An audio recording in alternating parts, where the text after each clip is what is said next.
The forecast was looking good, so a few mates who hadn't seen each other for a while, we thought we'd head up to the Hunter Valley. So we jumped in the cars yesterday from Sydney, and a couple of hours later we're here. Awesome weather. Fishing wasn't that good last night. We were hoping for a pretty good evening bite, but it was very quiet, quite windy. So we just went back to camp and got up early this morning. We're on the water at first light. It wasn't until the sun sort of really started to get up that the fish came on the chew. We hooked a few bass among the sticks, among the timber on some spinner baits, and one of the other boys got a good yellow belly as well. So it's a great morning. It's a shame we have to go home this afternoon. Don't just go fishing, go hunting underwater. With Raymarine's superior high-fidelity chirp sonar vision, you'll never look at fishing the same again.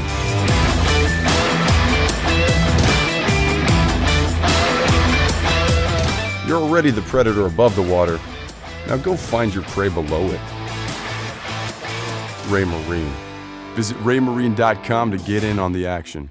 So we're on the water at first light this morning and we're throwing around some surface lures. It was really still, and we had a few hits on the surface lures, little hard-bodied lures and little sort of soft shell cicada patterns we were throwing around, but the fish didn't sort of hook up, and they're pretty shy. It wasn't until the sun really got up. We mainly use bait casters in this sort of freshwater impoundment fishing for native species such as Australian bass and golden perch or yellow belly. They're just really accurate to cast. You want to hit a snag, you just flick your lure out and you generally hit it. Spin gear is good as well. We use those for the really light lures that are just a bit more difficult to cast with the bait caster gear. So this morning it was spinner baits with a bit of green on them that seemed to be doing the trick. We were casting right in up against the timber and just letting it sink all the way to the bottom, so you get a little bit of slack in your line, and then just really starting to really slow wind back to the rod, and the fish were just grabbing them straight away. They were hitting on the drop occasionally, but mainly we were getting all the way to the bottom, and the first couple of cranks of the handle, that's when the fish would jump on. Occasionally they were hitting the blades. You could feel them whack the blades, but they weren't hooking up, and some of the fish were coming back 2, 3, 4 times before they actually hooked up.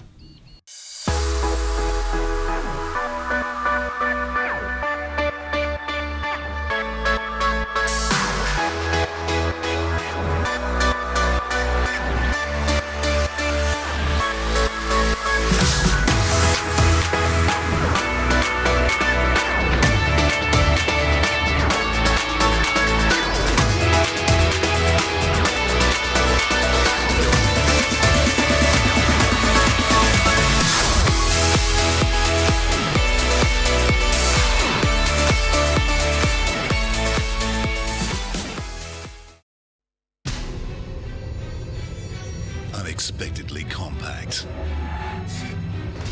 uncompromising reliability, unbelievably fuel efficient,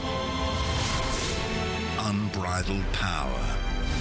Mercury has delivered a new range of 75 to 115 horsepower 4-stroke outboards, unlike anything the world has ever seen. Unthink everything you know about 4-stroke. I really enjoy this impoundment fishing for native fish like golden perch and Australian bass. Probably the thing I like the most about it is targeting the bass, because you never quite know when you're going to get that big one, that sort of 50 centimetre plus fish that when you hook it, it might destroy you, might run straight back into that log that you've just thrown a spinner bait at and shred your line, or you might get him out. And yeah, that's sort of one of the things that keeps me coming back. You just never know when you're going to get that nice bass. The thing about targeting these native fish is they're quite susceptible to changes in the weather. There was a really good example of that the last time I visited this impoundment. There was a building storm in the afternoon, and you could just see it in the distance, and there was quite a bit of lightning and thunder, and it just got louder and closer, and it was sort of late afternoon. And we just thought, well, we'll stay out on the water because it could turn the fish on, and it did actually turn the fish on. For about half an hour the fish went ballistic almost. We're throwing surface lures at them, got lots of hits and hookups, and it was very exciting for that short period. But then the storm got a bit too close, there was too much lightning, so we just had to get off the water and call it a day. But it was very exciting while it lasted, so yeah, that was a good memory. Last night we were hoping for a bit more of the same sort of frantic surface action, but unfortunately there was a bit of a cool breeze and it had sort of chopped up the water surface, and I think that makes it a bit hard for the lures to work that well, and I just don't think the fish sort of react to them as well as they normally do if it's a bit calmer and, you know, sort of hot still night. So unfortunately we only sort of had a few hits.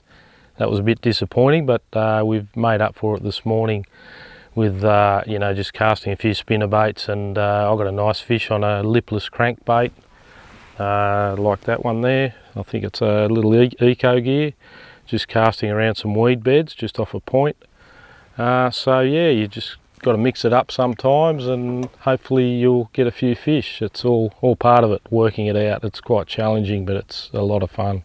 A day like this, it's a pretty magnificent day, beautiful blue sky, sunny, warm, and you know, where would you rather be? The fishing has been a little bit slow, but it's been great, and you know, catching up with a few mates, it's great. Just wish we had more time to stay another night, but we'll be back.